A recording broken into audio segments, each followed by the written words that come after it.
Ladies and gentlemen, good day and welcome to the Prestige Estate Project Limited Q2 FY24 Investor Conference Call hosted by Axis Capital Limited. As a reminder, all participant lines will be in the listen-only mode, and there will be an opportunity for you to ask questions after the presentation concludes. Should you need assistance during the conference call, please signal an operator by pressing star then 0 on a touchtone phone. Please note that the conference is being recorded. I now hand the conference over to Mr. Samir Sarda. Thank you and over to you, sir. Thanks, Akshay, and welcome everybody. As always, we have the senior management from Prestige Estate Project, Mr. Irfan Razak, the Chairman and Managing Director, Mr. Venkat Narayanan, the CEO, and Amit Mor, CFO. Before I hand over the call to the management for the initial comments, let me congratulate the entire team of Prestige for a good H1 FY24 and achieving more than 111 billion rupees of pre-sales. With this good note, over to the management for the initial comments. Yeah, Venkat will give the opening remarks. Good afternoon, everyone. Thank you for joining the conference call of Prestige Estate. Thanks for your time. Quickly, let me take you through the operational highlights for the quarter. We had one of the best quarters this fiscal Q2. The overall sales for the quarter are over 7,000 crores. Collections are at 2,600 crores, and we sold 6.84 million square foot of area, up by 50%.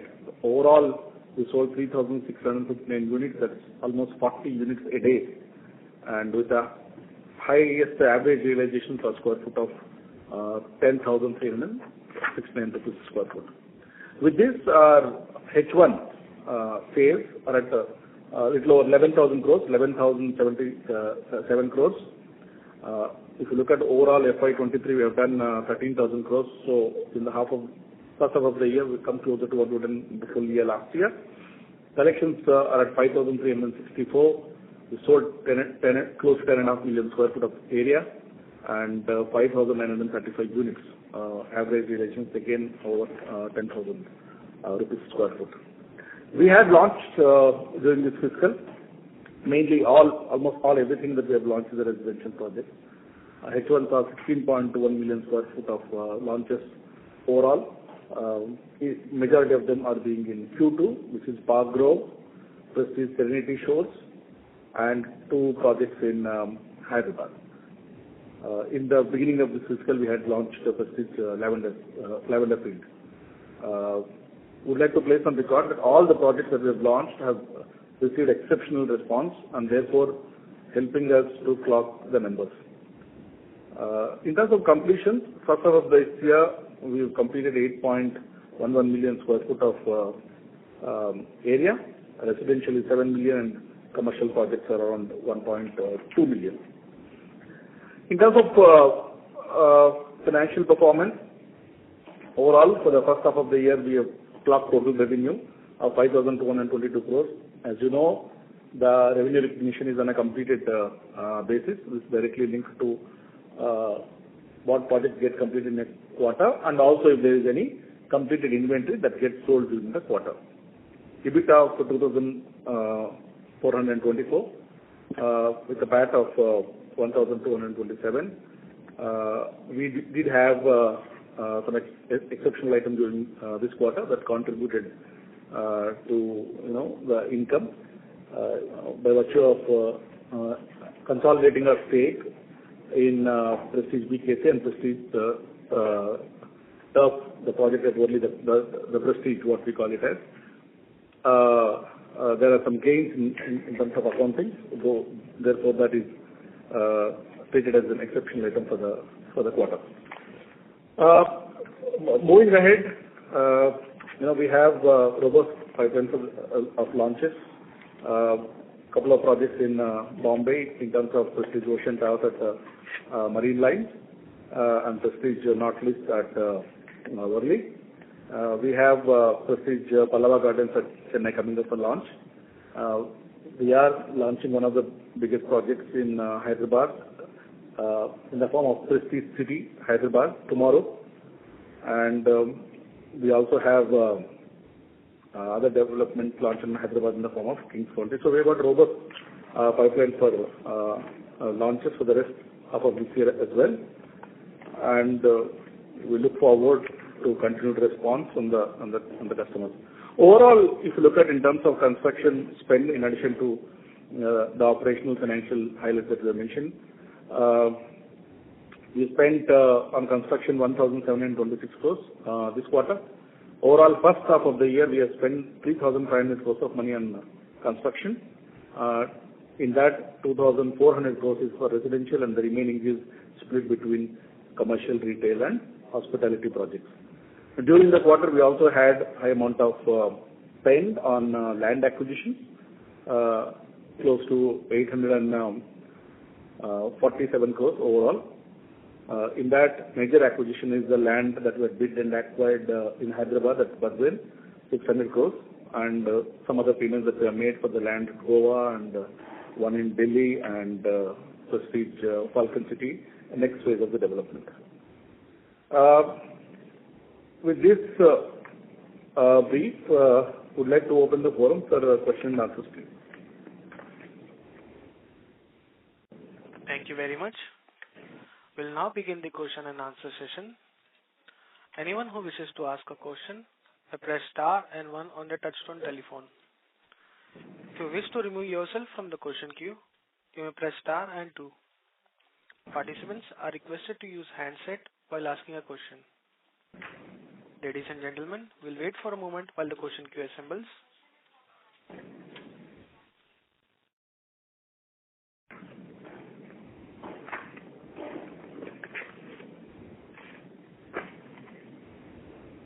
The first question is from the line of Puneet Gulati from HSBC. Please go ahead. Yeah, thank you so much, and congratulations on great pre-sales here. My first question is with respect to the residential debt, which is 5,000 crore odd.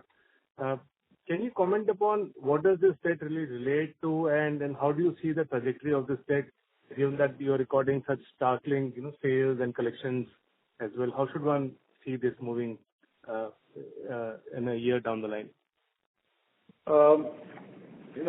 The point that you mentioned is valid, the debt that has gone up.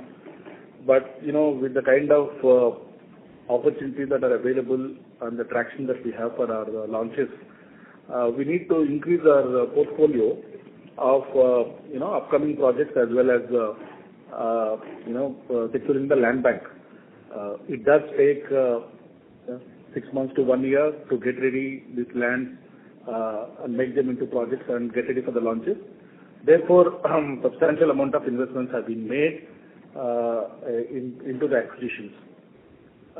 If you look at our upcoming residential portfolio, it is almost around 63 million square foot spread across 24 projects. Point here to note is the size and scale of each project also has gone up significantly. Across 5-6 projects, we made a lot of investments, and once we launch, we'll be able to get back that money, and we'll be able to churn that capital in acquiring land for the next phase of launches. What is important is because we are moving from operating at 5,000 crores of pre-sales to 15,000 crores of pre-sale number, the land bank that we need to have has significantly gone up. So this is a transition phase. Therefore, you would see a lot of deployment in terms of capital towards land, and also slight increase in the cost of debt because most of the borrowing that is being made is made for the acquisitions. Between Prestige Nautilus in Mumbai, Prestige Ocean Towers in Mumbai, and Prestige City Hyderabad, Prestige recently acquired Badwin, and Raintree Boulevard and King County. With 6-7 projects, we would have deployed close to 4,200 odd crores of capital. And happy to share that, except for the Badwin, almost all the projects are in different stages of approval. As and when we launch, we'll be able to get back this capital. either repay debt with that money or use that for recycling and doing more acquisitions. Okay. Understood. That's very clear. So how much of this 1,000 crore is towards land and how much would be just working capital stuck in various stages of projects? No, as I told, only towards these 6 projects around 4,250 odd crores. Okay. Land or working capital? Land. Only land. Okay. So that's this is filing up. Understood. And do you see a trajectory for it to go down, or you think since you're on a massive growth spree, it might go up along with your pre-sales number? So 2 aspects to note. One is we need to constantly have that land bank. Once we launch this project, get back money. If we are able to get the same traction, ideally we should deploy towards further acquisition so that we can maintain the momentum of sales currently that we have. Second is we also have got little over 20,000 crores of unrecognized revenue. As and when these projects get completed, come for revenue recognition, debt equity anyway would fall because these are the projects under construction and not yet come for revenue recognition, whereas debt is absolute number. Understood. This is very clear. Just secondly, if you can also share the number of debt which is outside the balance sheet, what should that number be?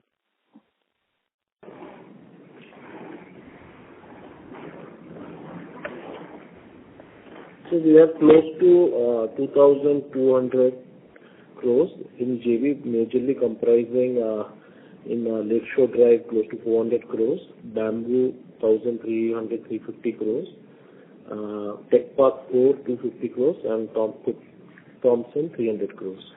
Thompson is a mall in Coram Thompson, which we just inaugurated last quarter and now it's running. That's one of the important milestones for the last quarter. We had a JV partner there, so therefore it's not coming for consolidation. Likewise, Prestige Tech Park 4 and Prestige Lakeshore Drive, in both the projects we have a Blackstone as a partner. In these 2 projects put together there is 650 odd crores of debt, again doesn't come for consolidation. Likewise, AeroCity, the hotel that we are building, which is large, we have a JV partner, and whatever the debt that we have, 1,000 plus crores, is not coming for consolidation. Overall, around 2,300 crores. And that's your share or the total JV share? Total. It's a total. Okay. Our share would be half of it. Half. 1,100. 1,150. That's very clear. And just lastly, if I may, any progress you can talk about on your potential, launch in Noida or any other new markets that you're now exploring? Primarily, see the market that we are looking at now, which were not present in terms of residential projects, though we are doing hotel and office in the NCR region. As you know, we had signed the JD in Noida, sector 150, and we have designed the project. We have marketing office ready for Prestige Bougainville Gardens. And because there were some issues with the allotment process to the earthwide developer, the sanctions are getting a little delayed. So it's a 2.2 million square foot of project. Now that there is a committee that has been set up to look into that and clear the approvals, we are hoping that we should be able to launch that in the Q4 of this week. And in addition to that, in Gurgaon, we have seen a couple of land parcels. They are on a diligence stage. We have right now confidentiality clauses, so therefore not in a position to give much of details. By the time next quarter conference call comes, we'll definitely have 2-3 more projects in pipeline between Delhi and Gurgaon as well. Understood. That's very useful. Thank you so much and all the best. Thank you. Thank you. Thank you. Ladies and gentlemen, you press star and 1 to ask a question. The next question is from the line of Pritesh Sheth from Motilal Oswal. Please go ahead. Yeah, thanks for the opportunity and congrats on a very strong first half. First is on Bangalore, while probably in first half we would have already clocked 8 to 9,000 crore of pre-sales. What is going to be the strategy in second half? Because most of the launches that you highlighted are in rest of, non-Bangalore markets. And considering we have already reached the scale there, would we, constrain ourselves in terms of launching, any major projects in Bangalore for second half and focus on non-Bangalore markets and probably launch more projects in FY25, or how is the strategy there? See, now we have several projects in all the cities that we are operating in, including Bangalore, which are now getting ready for launch. Yes, the observation that Bangalore has given the maximum in the first half, which of course we are Bangalore-centric, so obviously will be very strong in Bangalore. Having said that, now just tomorrow we have a huge launch in Hyderabad, which is a 10 million square feet project, which is called the Prestige City Hyderabad, which again the traction has been good. We just got the RERA. I think we'll be opening that for sale from tomorrow onwards. So the results will be seen in this current quarter. Similarly, we've got, like Venkat already mentioned in his opening remarks, we've got the Ocean Tower in Mumbai. That also is waiting for the RERA number. Hopefully we should get that in the next week or so. And also we have got a big approval pending in Chennai.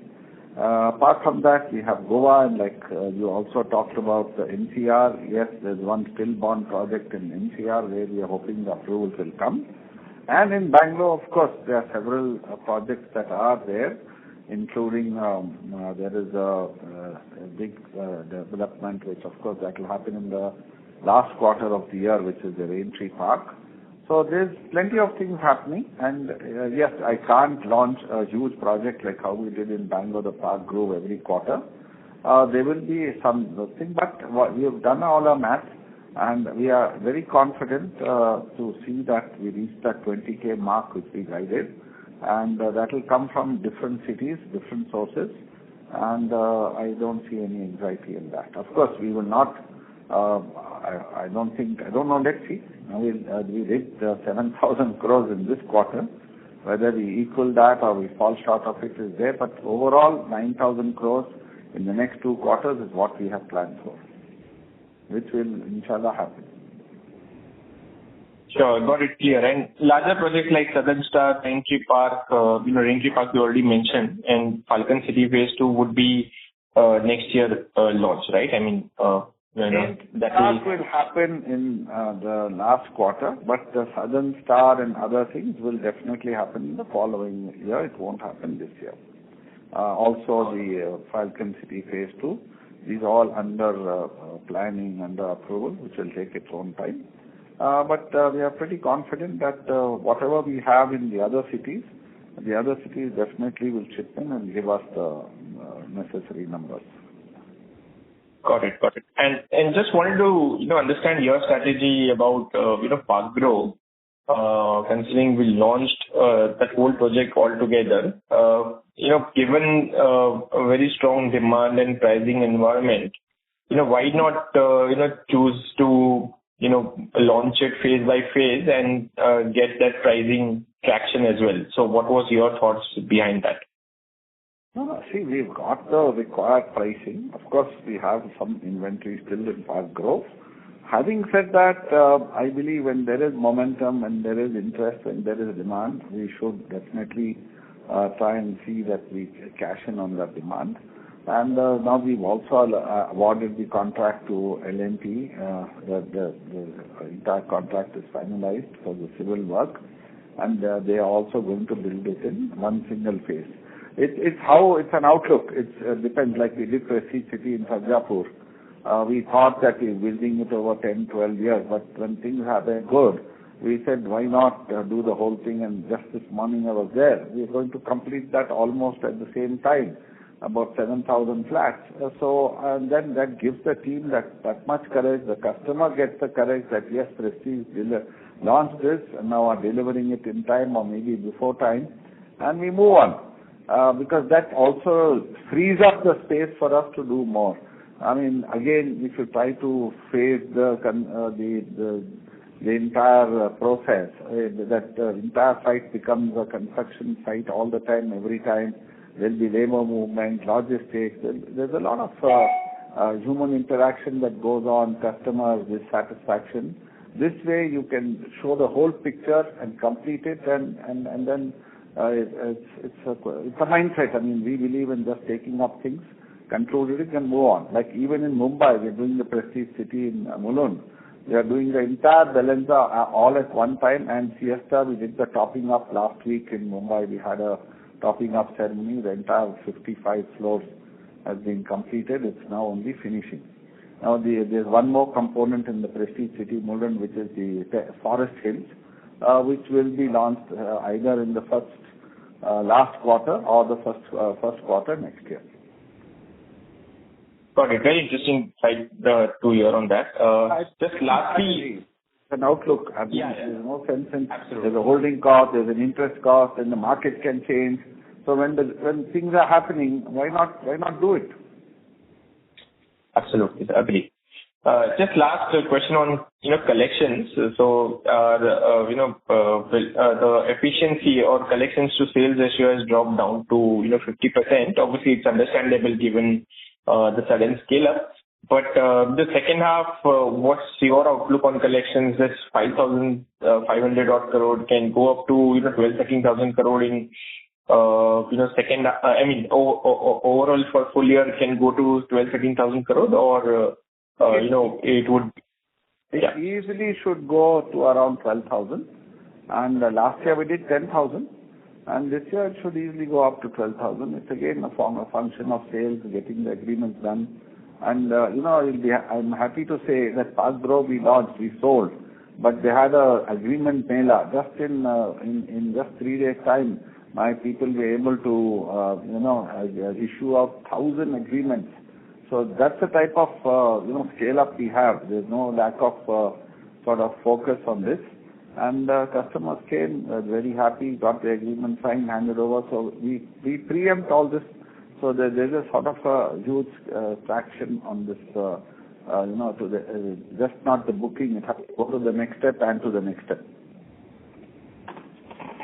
Got it. Perfect. That's it from my side. All the best and happy Diwali to you and your whole team. Thank you.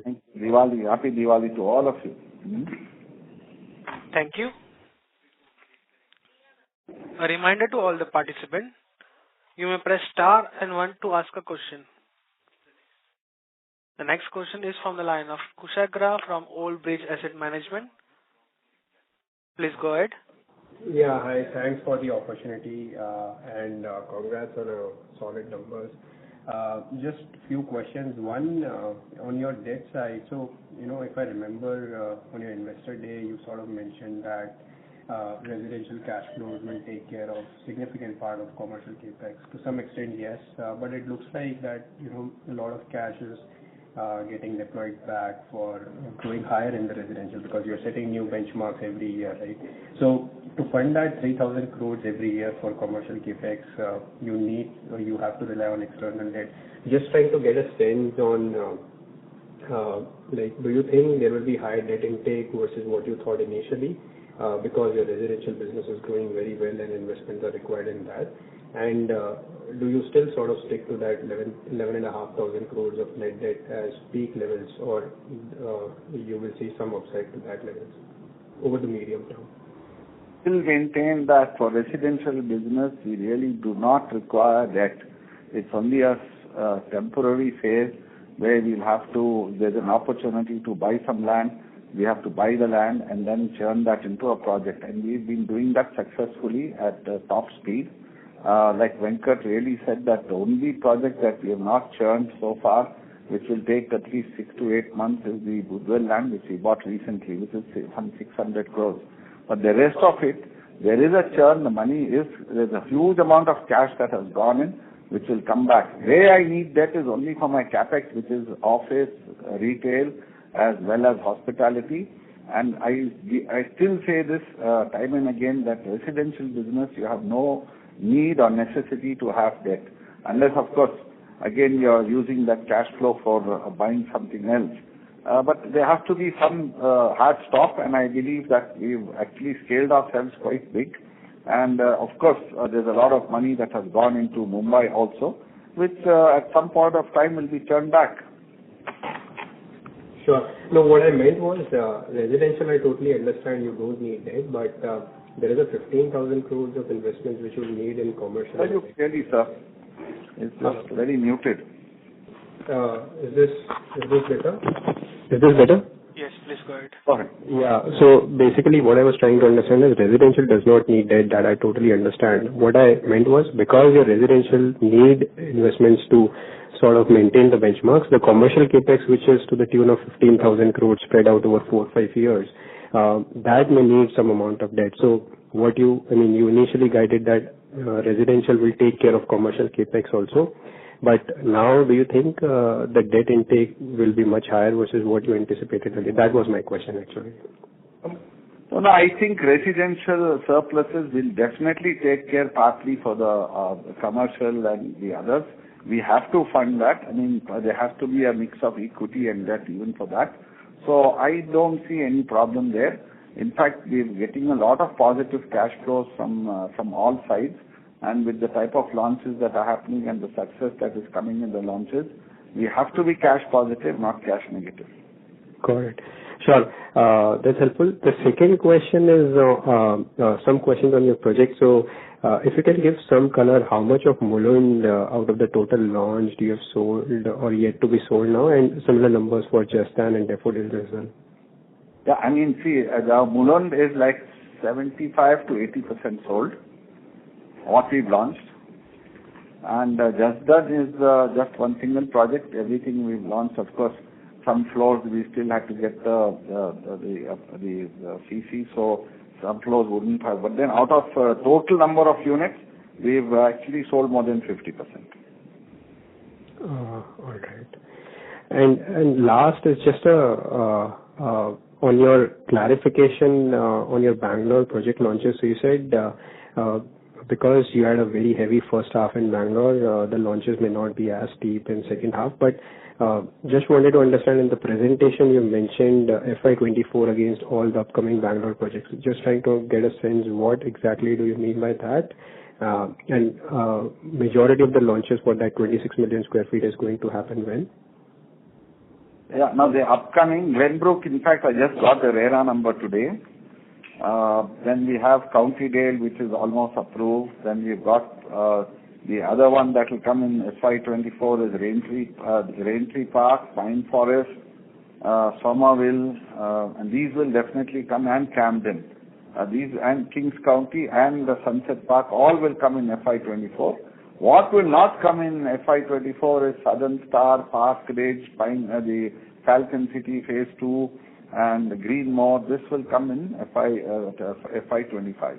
So that's why they've given a total of projects that are upcoming, but out of this, half of them will come in 24 and the other half will come in FY25. Like if you look at the Southern Star, it's a fairly large project. It's 7.77 million square feet, and it's ready, but they've written 24, but actually it should go to 25. All right, that's very helpful, and yeah, that's it from my side. Thank you, and all the best for the launch tomorrow, and happy Diwali. Thank you. Happy Diwali. Thank you. The next question is from the line of Kunal Lakhan from CLSA. Please go ahead. Yeah. Hi. Thanks for taking my question.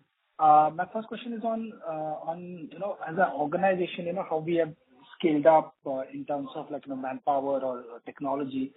Considering a few years back we were clocking probably 1/3 of what we are clocking today on an annualized basis in terms of pre-sales.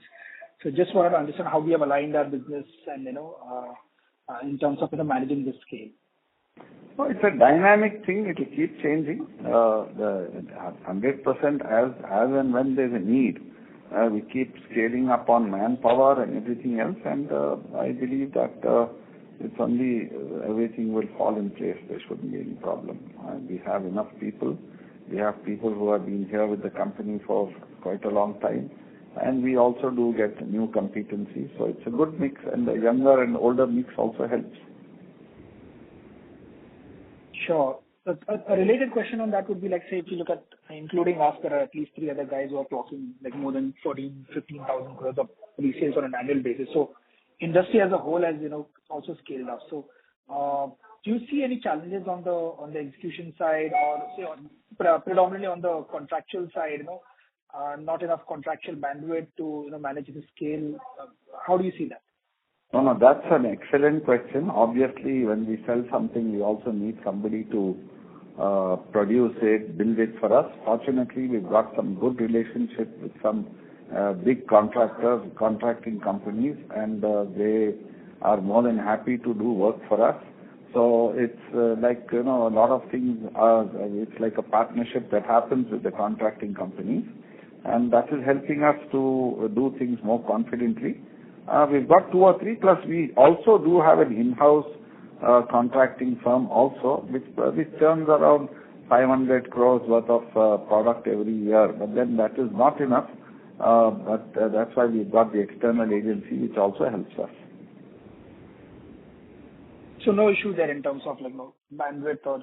As of today, there's no issue on the bandwidth, and if required, we will also look at many others. As of today, we've sort of narrowed down on 2, 3 big partnerships where we do this, and then we're just moving from project to project. Sure. The second question was on a slide 12, right? And you give out that segment-wise financials. Your EBITDA margin for Resi is still at about 20%. How should we look at this number going ahead, especially over the next 3 to 5 years, considering the sales that we are clocking today? Yeah, the thing is, we are pre-selling and then building later, so that we have to protect the margins, and we have to make sure things are done correctly. Venkat also wants to add something. He's trying to tell something. It also depends upon what projects came for revenue recognition. This time, majority of the revenue recognition has happened from one of our old projects in Cochin called Hillside Gateway. First time came for revenue recognition, which had a lesser margin. Therefore, you see lesser margins. Now, with the healthy mix of Mumbai and good margins in Bangalore, I think it will be reasonable to expect between 25 to 30% of EBITDA margin. Sure. And lastly, on our BKC project 1012, what's the status there in terms of approvals and start of construction? I think the approvals are there. We are paying the premiums, and already we finished the excavation. And the L&T is the contractor. They've already started pouring concrete. The first pour happened last week. Of course, you know what's happening in Mumbai, NCR. There's been a lot of issues on pollution and everything else. So we are trying to be very compliant and make sure that everything falls in place. And we don't, be in any problem of non-compliance. We also have to be sensitive towards the environment. And just wanted to get your thoughts on when would we start to or rather start leasing these projects? Both the BKC projects as well as the Worli project.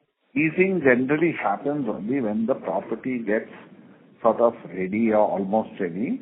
There is interest shown both BKC as well as turf from certain occupiers.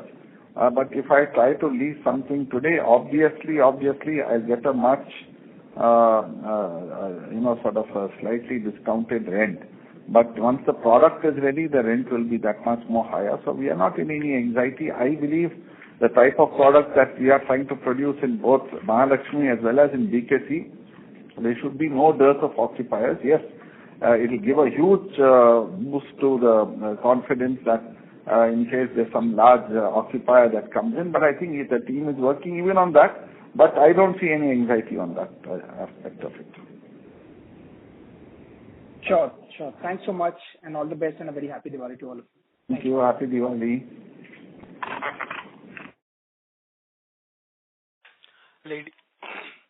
Thank you. Yeah.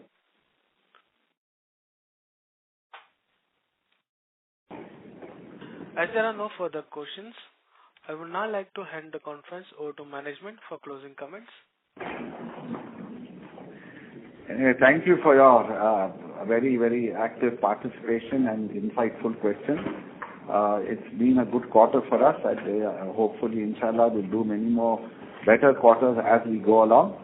And we wish the entire, all the participants a very, very happy Diwali and a peaceful festival.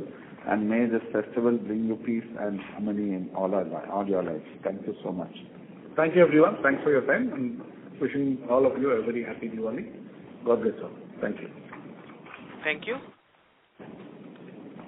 On behalf of Axis Capital Limited, that concludes this conference. Thank you for joining us, and you may now disconnect your lines.